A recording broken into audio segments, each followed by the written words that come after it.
সত্যিকার অপরাধীকে যারা ধরবে, আমাদের অবস্থান থেকে যতটুকু সম্ভব আমরা সর্বোচ্চ সহযোগিতা করব। যারা এই দেশের স্বাধীনতাকে ধ্বংস করতে চায়, এই দেশের সার্বভৌমত্বকে ধ্বংস করে এই দেশের স্থিতিশীলতাকে ধ্বংস করতে চায়, তারা তাদের ষড়যন্ত্র যে শুরু করে দিয়েছে, আজকে ওসমান হাদির ঘটনা দিয়ে তা প্রমাণিত হয়। দেশ একটা অত্যন্ত সংকটের ভিতর দিয়ে যাচ্ছে।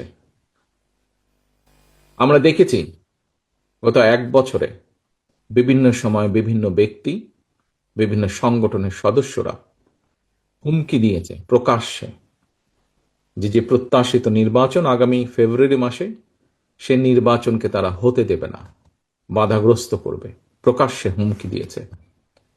একটি দল, গোষ্ঠী বা কিছু ব্যক্তি এই দেশকে, দেশের মানুষের শান্তি, স্থিতিশীলতা বিনষ্টের জন্য উঠে পড়ে লেগেছে। এবং এই কারণেই